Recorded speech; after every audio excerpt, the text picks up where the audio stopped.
Halo Sinekrip, balik lagi sama gue Rashid Hari yang kali ini bakal nge-review sebuah film Netflix yaitu Enola Holmes 2. Film pertamanya tuh salah satu film original Netflix yang paling sukses ya, paling banyak ditonton. Angkanya kalau nggak salah tuh dalam 4 minggu pertama berhasil dapat 76 juta penonton. Dan gue rasa kalau rilis di bioskop tidak akan sebanyak itu, walau tetap akan sukses ya. Tetap mungkin akan BEP atau bahkan profit, tapi nggak akan sefenomenal itu pencapaiannya. Karena emang Enola Holmes tuh rilis di saat yang tepat, muncul di waktu dan tempat yang tepat. Di tengah pandemi, orang-orang lagi di rumah, butuh tontonan yang ringan, yang fun, dan Enola Holmes menyediakan semua itu. Gue enjoy nonton film pertamanya, tapi masih jauh dari sempurna sih itu film.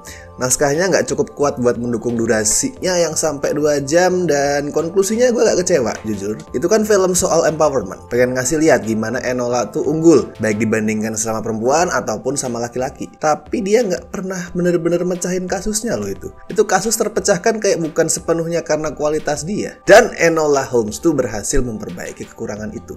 Bahkan sebenarnya hampir di semua lini tuh mengalami peningkatan sih. Ceritanya kali ini si Enola udah buka praktek detektif, buka kantor sendiri, tapi masih tetap diremehkan. 1, karena umur dia masih muda, 2, karena dia perempuan. Dan orang-orang lebih tertarik untuk mencari kakaknya, Sherlock Holmes. Pas dia hampir menyerah, datanglah seorang bocah bernama Bessie yang minta Enola nyari kakaknya, Sarah, yang hilang. Bessie ini diperanin sama aktris cilik namanya Serena Suling Bliss. Dan dia bagus mainnya di sini. Porsinya nggak terlalu banyak, tapi sangat mencuri perhatian. Padahal ini baru film ketiga dia. Di 2 film pertamanya, termasuk di Belfast yang jadi debut dia, tuh perannya masih kecil. Dan di sini perannya lebih banyak daripada sebelumnya dan mainnya enak banget, natural. Dan seperti sudah bisa ditebak, kasus hilangnya Sarah itu ternyata jauh lebih kompleks, lebih rumit daripada dugaan awal. Sampai ngebawa Enola tuh mengungkap berbagai macam konspirasi, intrik, bahkan sampai bersinggungan sama kasusnya si Sherlock. Nah, porsinya Sherlock tuh makin banyak di sini.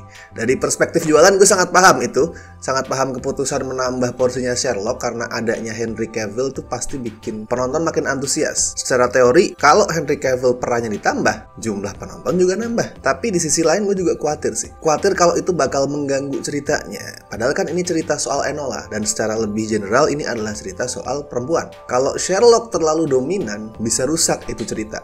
Gue mengkhawatirkan itu, apalagi penulis naskahnya si Jack Thorne itu kan cowok ya. Jadi resiko tadi cukup besar untuk terjadi. Tapi untungnya tidak. Skripnya tuh bisa menyeimbangkan gitu. Gimana sih biar screen time-nya Sherlock itu nambah, tapi filmnya tetap soal Enola, tetap soal perempuan. Dan somehow sentuhan feminismenya malah makin kuat di sini gue rasa, makin vokal, makin lantang gitu. Apalagi alurnya kan semacam versi fiktif dari peristiwa nyata ya. Peristiwa bersejarah soal aksi mogok para buruh perempuan yang bekerja di pabrik korek. Aksi itu dipimpin sama Sarah Chapman. Yes, itu Sarah yang hilang di sini adalah karakter yang dibuat berdasarkan figur yang nyata, seorang pemimpin pergerakan kesetaraan gender pada masa itu. Dan pemakaian peristiwa bersejarah itu emang pas sama tema utamanya, karena Enola Holmes 2 ini kan soal kemerdekaan, soal kemandirian. Tapi perspektifnya gue suka nih. Lu mandiri bukan berarti apa-apa tuh lu harus sendiri. Lu mandiri bukan berarti lu gak mau dibantu. Lu mandiri gak berarti gak butuh orang lain sama sekali.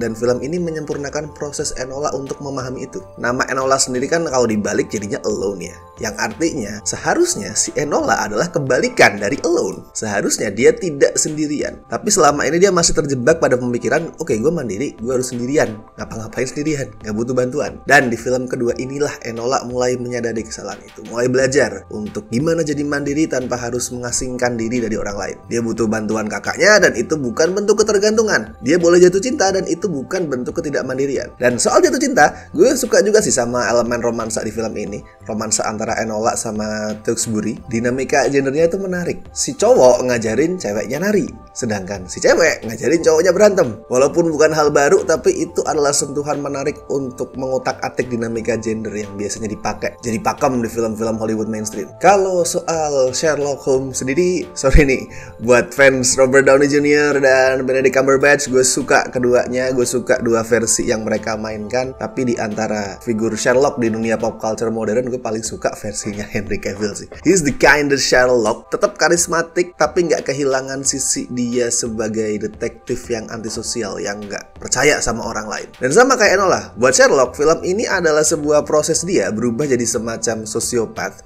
yang sama sekali membuang kehidupan sosial, yang sama sekali nggak percaya sama manusia lain, yang nggak mau dibantu. Jadi pelan-pelan tuh mau membukakan pintu buat orang lain. Ya semua berkat Enola ya, yang emang semacam kutub berlawanan kalau dibandingin sama Sherlock. Sherlock tuh dingin, nggak mau terlibat secara emosional dengan kasus yang dia tangani. Enola sebaliknya, dia tuh heartful. Pada saat ada orang minta bantuan dia untuk ngurus kasus, dia terlibat secara emosional, peduli sama orang itu, peduli sama kliennya, sama korbannya. And of course, Millie Bobby Brown sebagai Enola mainnya bagus, energetik, pinter, lucu, keren. Dan Enola tuh mewakili ketidaksukaan gue sama period era. Gini, gue tuh suka sama semua genre. Semua genre film tuh gue terbuka untuk menonton. Buat gue genre itu bukan sesuatu untuk dikotak-kotakan, untuk kemudian wah gue cuman sukanya action nih, wah drama cengeng atau segala macam. No. Tapi ada satu genre yang udah gue coba untuk menyukai, udah gue coba untuk kulik, tapi sampai sekarang tetap tidak suka, yaitu period drama. Bukan berarti gue bilang genre itu buruk, tapi it's just not my cup of tea. Makanya judul-judul klasiknya Sense of Sensibility, Pride of Prejudice itu gue gak suka. Gue gak suka period tuh karena sopan santunnya, tata keramanya gitu. Kebanyakan fafifu, kebanyakan basa-basi,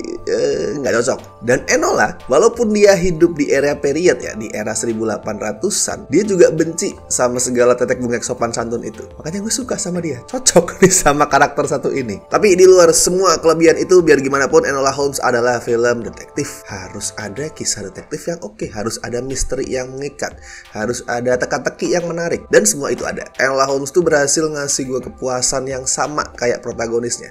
Jadi si Enola tuh sempat ngomong bahwa dia puas, dia excited setiap kali berhasil memecahkan sebuah teka-teki, setiap kali makin dekat pada kebenaran sebuah kasus. Dan film ini berhasil bikin gue merasakan hal yang sama. Jadi gue ikutan ngerasa puas dan excited pada saat sebuah teka-teki berhasil terjawab, atau sebuah kode dari tulisan, dari surat dan segala macam itu terungkap. Itu gue suka, gue puas, ikutan puas. Dan ditambah directing dari Harry Bradbery yang dinamis, makin seru jadinya ini. Makin berhasil jadi sebuah cerita detektif yang ringan, yang fun, penuh teka-teki yang asik, dan sangat menghibur. Kalau skor buat Enola Holmes tuh gue kasih 8 dari 10. Itu peningkatan dibanding yang pertama. Kalau yang pertama gue suruh ngerating, ya gue kasih 6,5 lah. Kalau menurut kalian gimana? Apa kalian setuju kalau Enola Holmes adalah sebuah sequel yang mengalami peningkatan, atau malah kalian lebih suka yang pertama dan menganggap wah ini sequel adalah penurunan? Tulis review kalian di kolom komentar. Kasih tahu alasannya. Kenapa kalian milih yang pertama atau yang kedua, atau mungkin setara buat kalian. Tuliskan pendapat kalian.